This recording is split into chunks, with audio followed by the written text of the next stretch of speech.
26/11 में 166 सिविलियन मरे, 18 पुलिसकर्मी मरे, 26 बाहर के जो फॉरेनर्स आते वो मरे। हमने युद्ध किया तभी तो युद्ध विराम की स्थिति आई। आपने तो युद्ध ही नहीं किया। में डलवाया। जब आप कह रहे हैं कि मोदी जी ने सरेंडर करा, सरेंडर मोदी सरकार के शासन में नहीं हुआ, कांग्रेस के शासन में हुआ है। पीओके आपने देकर के सरेंडर करा है। चाइना को 38,000 किलोमीटर की एक्साइज चीन दिया है आपने जो है। राहुल गांधी कब सीरियस होंगे? राहुल गांधी का बयान और पाकिस्तान के आजम का बयान जो वहाँ के प्रधानमंत्री सेम रहता है, और हर एक जब भी बवाल आता है तो उन लोगों का सेम। ऐसा क्यों होता है? पानी रोकने से कुछ नहीं होगा। पाकिस्तान का पानी रोकना गलत है, लेकिन हिंदुस्तानियों का खून बहना अच्छा है।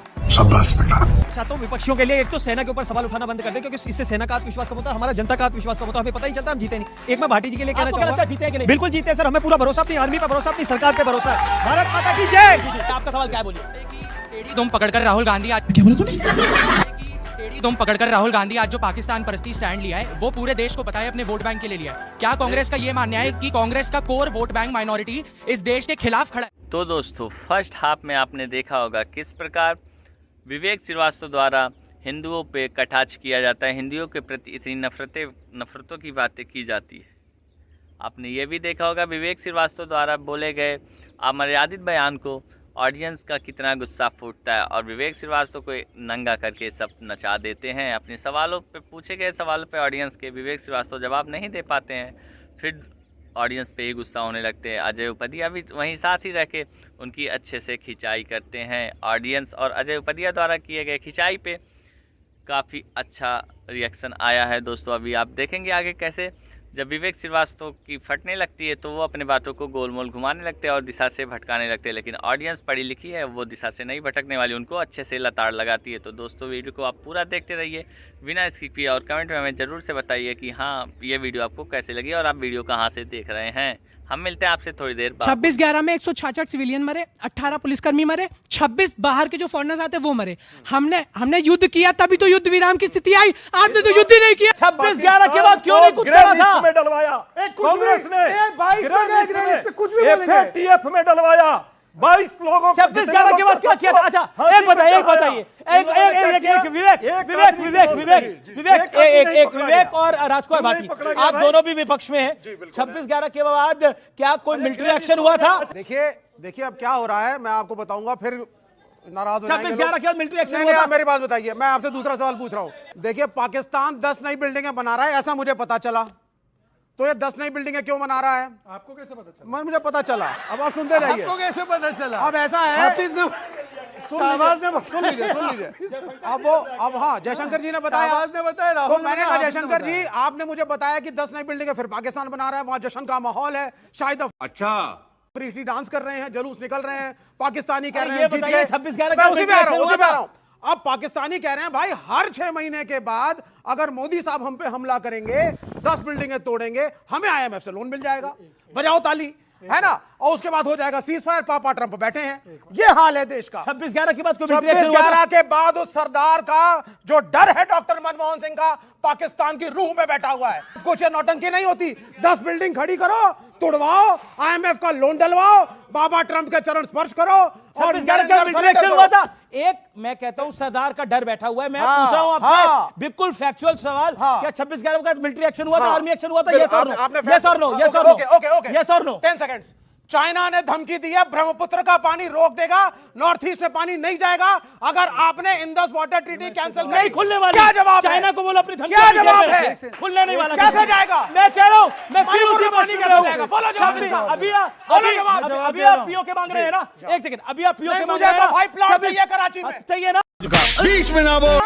26/11 चाहिए। 26/11 के बाद गलत बात है, ये गलत मत करिए। 26/11 के बाद क्या एक्शन हुआ था कि नहीं हुआ था? नहीं 26/11 आप मेरा प्लॉट छीन रहे हैं। नहीं 26/11 के बाद एक्शन हुआ था। पहले कहा था कश्मीर में प्लॉट मिलेगा 370 के बाद, मुझे कहा था इन्होंने, ये बड़े खड़े हुए बीच में मेरे बीजेपी वाले, बोला जाओगे कश्मीर में प्लॉट देंगे, सबको देंगे, 370 हट गया, आज तक नहीं मिला। 26/11 के बाद फिर बोले अखंड भारत बनेगा। ओके शहजाद बनेगा, ओके मैं सवाल ले रहा हूँ, 26/11 के बाद कोई 26/11 के बाद सरदार ने ऐसा धमकाया पाकिस्तान को, कोई एक्शन नहीं लिया, सिर्फ धमकाया गया, ये कह रहे हैं। कोई एक्शन नहीं लिया, इतने हिंदुस्तानियों को मारा गया। कांग्रेस की सरकार ने, लेफ्ट समर्थित सरकार, सपा समर्थित सरकार ने कोई एक्शन नहीं लिया था। और आज पीओ के कि जब आप कह रहे हैं कि मोदी जी ने सरेंडर करा, सरेंडर मोदी सरकार के शासन में नहीं हुआ, कांग्रेस के शासन में हुआ है। पीओ के आपने देकर के सरेंडर करा है चाइना को 38,000 किलोमीटर की भारत माता की आत्मा को एक्साइज चीन दिया है आपने, जो है नहीं और आपने जो है यासीन मलिक को, आतंकी को सामने समर्पण करके, और मनमोहन सिंह जी ने पार्लियामेंट में बुला के उसको सम्मानित किया गया। सवाल तो सुन लीजिए, सवाल सुन लीजिए, उसको सम्मानित किया गया। ओके, जवाब। आपके दौरे हुकूमत में यासीन मलिक प्रधानमंत्री से मिलने आता था और अब जेल की सलाखों के पीछे रहता है। जवाब। भाई साहब को नॉलेज नहीं, अभी कुछ ही दिन पहले बिरयानी खिलाने के लिए यासीन मलिक और पूरी टीम को मोदी जी ने अपने पार्लियामेंट में, अपने वो घर में, हाउस में बुलाया था। अबे साले कुछ भी वो व्हाट्सएप के कारण, अरे भाई पूरा डेलीगेशन तो दोस्तों, फर्स्ट हाफ में आपने देखा होगा किस प्रकार विवेक श्रीवास्तव द्वारा हिंदुओं पे कटाक्ष किया जाता है, हिंदुओं के प्रति इतनी नफरतों की बातें की जाती है। आपने ये भी देखा होगा विवेक श्रीवास्तव द्वारा बोले गए अमर्यादित बयान को ऑडियंस का कितना गुस्सा फूटता है, और विवेक श्रीवास्तव को नंगा करके सब नचा देते हैं। अपने सवालों पे, पूछे गए सवालों पे ऑडियंस के विवेक श्रीवास्तव जवाब नहीं दे पाते हैं, फिर ऑडियंस पे ही गुस्सा होने लगते हैं। अजय उपधिया भी वहीं साथ ही रह के उनकी अच्छे से खिंचाई करते हैं ऑडियंस, और अजय उपधिया द्वारा किए गए खिंचाई पे काफ़ी अच्छा रिएक्शन आया है। दोस्तों अभी आप देखेंगे आगे कैसे जब विवेक श्रीवास्तव की फटने लगती है तो वो अपने बातों को गोलमोल घुमाने लगते हैं और दिशा से भटकाने लगते हैं, लेकिन ऑडियंस पढ़ी लिखी है, वो दिशा से नहीं भटकने वाली, उनको अच्छे से लताड़ लगाती है। तो दोस्तों वीडियो को आप पूरा देखते रहिए बिना स्किप किए, और कमेंट में हमें ज़रूर से बताइए कि हाँ ये वीडियो आपको कैसे लगी और आप वीडियो कहाँ से देख रहे हैं। हम मिलते हैं आपसे थोड़ी देर बाद। नहीं, इसको प्रमाणित करिए, कब बुलाया कश्मीर का पूरा डेलीगेशन आया था। यासीन मलिक का प्रधानमंत्री ने बुलाया, सर्वदलीय बैठक में सभी लोग आए थे, सारे लोग आए थे। यासीन मलिक था अरे उसमें, सारे लोग ये गलत है। पार्टी में यासीन मलिक थे यासीन उसमें। मलिक पूछ लीजिए, यासीन मलिक पूछ लो, यासीन मलिक भी था, एग्जैक्टली कन्विक्टेड था वो। समय था नहीं, यासीन मलिक को किसी ने बुलाया तो कांग्रेस शासित प्रधानमंत्री ने बुलाया। तस्वीरें दिख रही हैं स्क्रीन पर, इस समय जो आप तस्वीर देख रहे हो ये डॉक्टर मनमोहन सिंह और यासीन मलिक की तस्वीर है। प्रधानमंत्री के घर में यासीन मलिक था, और आज दूसरी तस्वीर जो आप देख रहे हो मेरे दोनों तरफ, एक तरफ उसको घसीट के जेल में डाला गया है और एक दौर में हुकूमत में वो प्रधानमंत्री से हाथ मिलाता था। ये बदलाव आया है देश के अंदर, और ये बदलाव बड़ा है। और आप पूछते हैं ना 11 साल में क्या हुआ है, 11 साल में यह हुआ है, आप यासीन मलिक को प्रधानमंत्री के घर बुलाते थे और अब यासीन मलिक जेल में है। जवाब याद है, अभी मजा आएगा ना। शांति, ये भी मान रहे हैं, शांति। शहजाद मोदी जी आपने गलत बोला, वापस लीजिए, वापस लीजिए। मोदी जी के यहाँ नहीं गया, सुनिए 26 से डॉक्टर मनमोहन सिंह जी के यहाँ गया। अरे 26 से 11 के दिन मोदी जी वहां प्रेस कॉन्फ्रेंस कर रहे थे, कौन नहीं देखा? आपने चलाया। एक सेकंड, यासीन मलिक कब गया पीएम के घर पे? मोदी जी के टेन्योर में प्रूफ दो। इस विषय पर प्रूफ दो। भाटी जी आपके पास, मुझे लगता है कि पीडीपी ने आतंकवादियों, मैं कह रहा हूँ पीडीपी ने कुछ भी बोला होगा, मैं उसको डिनाई नहीं करता। पीडीपी ने जो बोला होगा, आप बाकी सब बातें बोले, लेकिन इतना बड़ा अनर्गल बयान आप देंगे, आप जैसा समझदार आदमी, मुझे नहीं लगता वो जायज है। आपने एक बड़ा गलत तथ्य बोला, आपने बोला देश के प्रधानमंत्री नरेंद्र मोदी ने बुलाया था, आपने प्रधानमंत्री का नाम गलत बोल दिया, मनमोहन सिंह ने बुलाया था, मोदी ने। राहुल गांधी कब सीरियस होंगे? राहुल गांधी का बयान और पाकिस्तान के आजम का बयान जो वहाँ के प्रधानमंत्री है सेम रहता है, और हर एक जब भी बवाल आता है तो उन लोगों का सेम। ऐसा क्यों होता है? ओके, राहुल गांधी और पाकिस्तान के वजीर आजम की बात कर रहे हैं, बयान एक जैसा हो जाता है। विदेश मंत्री जो भारत के, बीजेपी कह रही है पाकिस्तान भारत के विदेश मंत्री का बयान पाकिस्तान के पार्लियामेंट में चला। भारत के विदेश मंत्री का at the time of operation Sindoor जो उन्होंने इंफॉर्मेशन की बात कही, तो ये पाकिस्तान में जो ये डिबेट चला, जो मैसेज गया वहां बयान दिया। ठीक है, ओके, शहजाद इसका छोटा सा जवाब, ये आपको क्यों लगता है कि कांग्रेस या फिर राहुल गांधी की पाकिस्तान परस्ती है? ये गलत नहीं है सोचना। एक सेकंड, जवाब 30 सेकंड। मैं इनके लास्ट पॉइंट से ही शुरू करता हूं। इनसे बड़े हैं ना चिदम्बरम जी कद में। चिदम्बरम जी को यह सवाल पूछा गया कि did the foreign minister intervene and give the Pakistan information. Chidambaram ji ने बोला रिडिक्यूलस है ये। चिदम्बरम जी को भी बोल दो सुपर प्रवक्ता बीजेपी का, और उदित राज के साथ बैठो। नहीं, उदित राज के साथ आप बैठो, आप उदित राज के साथ बैठ जाओ। अगर चिदम्बरम गद्दार है इनकी पार्टी के, शशि थरूर गद्दार है, मनीष तिवारी गद्दार है, सलमान खुर्शीद गद्दार है, निकालो ना पहली फुर्सत में। ठीक है, उनको पहली प्लीज, अरे मेरी बात तो होने दो यार प्लीज। डीजीएमओ ने बोला, एमईए ने बोला, एमईए ने एक बार नहीं अनेकों बार बोला, पीएम ने भी बोला है, पर आपको अपने नेताओं पे भरोसा नहीं, हम पे कहां भरोसा करोगे? इसलिए चिदम्बरम, शशि थरूर, सलमान खुर्शीद कोर्ट क्या उनको निकाल दो अगर झूठ बोले। पहली बात। सेकंड पॉइंट, विदेश नीति पे फेलियर बता रहे थे ना अभी 10 सेकंड पहले, मनमोहन सिंह का coated statement, India did the right thing on Ukraine Russia, मैं गलत था, ये उनका स्टेटमेंट है। और मैं मानता हूं मनमोहन सिंह जी कभी गलत बात नहीं बोलेंगे। कांग्रेस के, बीजेपी के तो सुपर प्रवक्ता। क्या सवाल आपका? नमस्ते, मेरा नाम जुविका है। मेरा शहजाद सर आपसे क्वेश्चन है।